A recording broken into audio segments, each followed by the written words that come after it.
What's up mga idol, magandang araw. Nandito na naman tayo ngayon no, panibagong trabaho na naman mga idol. Ang trabahoin natin ngayon mga idol, gagawa tayo ng basic wiring. Ito mga idol relay. Gagawa tayo ng brake system wiring mga idol. Brake system wiring, gagawa tayo ng panibagong linya. At dapat alam natin mga idol paano to gamitin itong relay, fuse holder at saka fuse, at gagamit tayo ng wire dahil maggagawa tayo ngayon mga idol ng wiring ng brake. Dahil nawala yung brake, mahirap nang hanapin yung linya niya. Ito lang muna, gagawa tayo ng bagong wiring ng brake mga idol. Dapat mga idol alam natin to paano to gamitin. Ang relay mga idol, ang number 87, ito ang load papuntang valve, sa brake valve niya mga idol, papuntang valve. At itong 85 at saka 30 na legs ng relay mga idol, ito ang galing fuse mula battery, fuse holder, saka papunta dito sa relay na 85, 30. Connecto mga idol, naka-combine. At itong legs number 86 mga idol, ito ang gawin nating ground or body ground or ground switch. Dapat alam natin to paano to i-connect para hindi mag ground yung wiring natin. Ito mga idol ito ang trabahoin natin ngayon. Gagamit tayo ng wire. Simulan na natin mga idol. I-connect lang natin to mga idol. Itong 8530 dapat nakakonect to. Isa lang to. Galing to ng fuse mula battery, fuse, at saka papunta dito sa relay. 8530 mga idol. Dahil nawala yung linyada ng brake, kaya gagawa tayo ng panibago. Tanawa lang damer. Ito na mga idol Wala ba chip?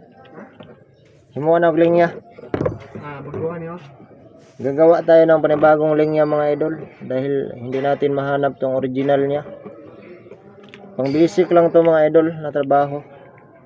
Huwag na nating pahirapan ang ating sarili na hanapin pa yung mahirap ng hanapin. Dito tayo sa madali. Ito na mga idol, na-connect na natin. Tapos itong number 86 legs nya, gawin natin tong ground or ground switch nya. Ganun lang, huwag na natin pahirapan ng sarili natin na maghanap pa ng nawala.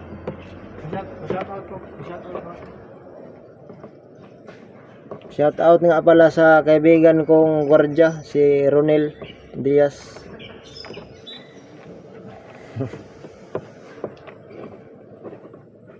Ganito na lang buhay mekaniko mga idol. Dapat alam rin natin paano ang mga minor wiring. Hindi lang tayo nakapokus sa makina at chassis. Dapat alam rin natin kahit kaunti yung pagwa-wiring. Dahil hindi natin maiwasan, dadaan talaga tayo mag-wiring mga idol. Tapos ito, papunta ito ang load natin mga idol, papuntang valve sa brake nya, brake valve. Kaya i-connect natin to.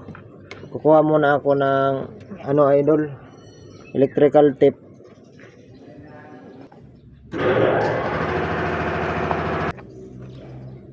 Ito na mga idol, electrical tape. Lagyan natin ng tape para maiwasan yung mga grounded, para maiwasan na hindi siya mag-ground. Kailangan talaga ng electrical tape para malinis ang trabaho at hindi siya iwas siya grounded. Yan lang mga idol, ganito talaga buhay mechanic. Mahirap pero napaka challenging. dito kasi ako na sanay mga idol.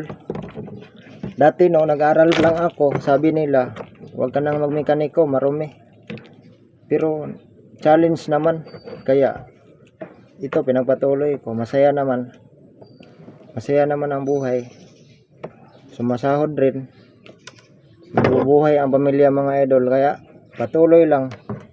Kahit ganito ang trabaho namin mga idol, mekaniko, marumi, mahirap, nakakapagod, pero masaya na rin kami kapag naging successful ang aming trabaho. Hindi lang naman mekaniko lang, sabi nila mekaniko lang yan, pero hindi nila alam mga idol, ang trabaho namin 100,000 or million ang halaga ng sasakyan bawat tinabaho namin. Kaya wag nating maliitin ang mga mekaniko mga idol, dahil ang tinabaho namin mga idol humahalaga ng milyones at 100,000 ang sasakyan. Kunting mali mo lang, talagang babakjab yan, babalik rin sa'yo. Talagang matcha-charge sa'yo yung mga magkano yung nagasto. Kaya wag natin maliitin ang mga mekaniko, dahil marangal rin to na trabaho mga idol. Napakarangal to na trabaho, kaya mahalin natin ang mga mekaniko. Hindi tatakbo ang mga sasakyan mga idol kung walang mekaniko, kaya mahalin natin ang mga mekaniko. Ito na mga idol, 87 legs, 87, gawin natin tong load supply papuntang brake valve. Ang iba na marunong na nito mga idol, sabihin lang nilang basic lang, madali lang. Pero sa hindi pa nakakaalam nito, nagsisimula pa lang, gustong matuto, kaya ito buhay natin, gusto talaga nating matuto. Kaya yung alam na to, pwede na lang yung i-scroll down.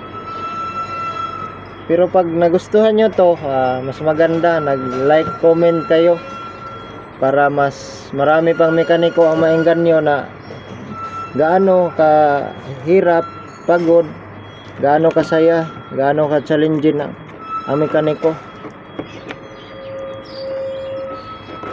Ipagmamalaki namin bilang isang mekaniko mga idol, na marangal to, napaka-challenging. Masaya kami mga idol kapag successful mga ginagawa namin, at masaya yung mga customer namin. Kaya shoutout sa lahat ng mga mekaniko dyan sa buong mundo na lumalaban ng patas, dahil itong trabaho na to ay napakarangal, marangal na trabaho, very challenging. Kaya mga idol, bigyan natin halaga ang mga mekaniko, dahil kahit gaano nyo kayaman, marami kayong sasakyan, hindi kayo marunong mag ayos niyan, hahanap talaga kayo ng mga mekaniko para lang ayusin sasakyan nyo. Kaya mahalin natin mga mekaniko, dahil nandyan sa kanila ang mga trabaho na marangal. Malaking tulong to, kahit mayaman, hindi tatakbo ang sasakyan mo pag nasira o walang mekaniko. Mekaniko talagang kailangan. Yan lang mga idol, salamat sa panonood.